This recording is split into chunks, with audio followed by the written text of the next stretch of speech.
What a day of football that was. Both Germany and Belgium dropped out of the tournament today, so let's get started with Group F. First, let's talk about Morocco and Canada. Morocco just keep managing to win no matter what. It's an impressive feat from an underrated Morocco side with lots of young and talented stars. They got the result they needed today and managed to finish top of the group. Now, the bigger result of the day was the 0-0 draw between Belgium and Croatia. This overall rather dead game sent Belgium packing. The golden generation now for Belgium has finally been discontinued, and that should be it for this generation. And Belgium won't be the same potentially ever again. This Belgian golden generation was expected to return a lot more for this team, and they really didn't, and I think that's unfortunate. Their best result being a third place in the World Cup in 2018. I think it's unfortunate for such a talented group of players to not be able to win anything or even go further in multiple competitions, but getting grouped is just embarrassing for this team. Even down to Kevin De Bruyne's comments, he called his own team old, and I think that really didn't help the locker room.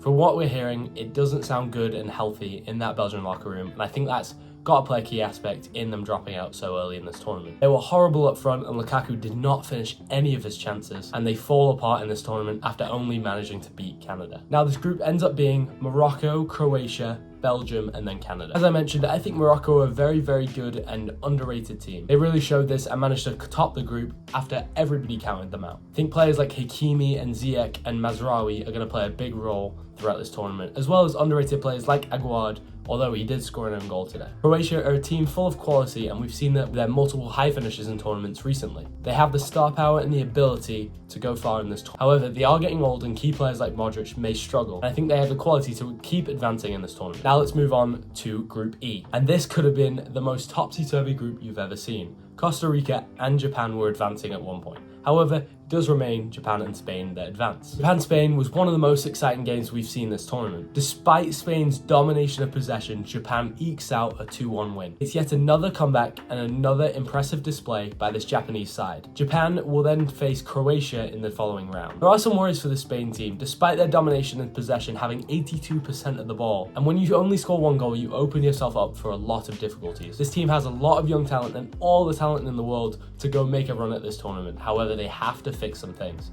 Having Alvaro Morata as your primary option at number 9 is not good enough. And despite his goal today, he's not the top class striker that Spain need at this point in time. I think with a top class striker, they would be an easy favourite to win this whole thing. They have a tough matchup against Morocco in the round of 16, and it will be really interesting to see how those two teams stack up against each other. Now let's talk about Costa Rica, Germany.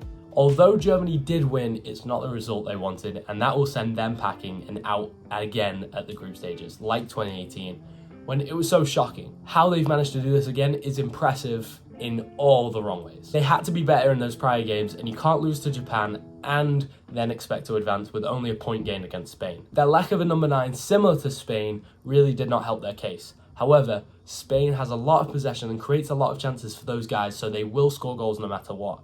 Whereas Germany could not create those chances and had nobody to put the ball in the back of the net. However, a guy like Fulkrug I think could be good, but the problem is his age is not on his side, and his late bloom at 29 is not going to help Germany in the long run. Overall, this group finishes Japan, Spain, Germany, and Costa Rica. Japan did all they could to top this group, and tough wins against Germany and Spain.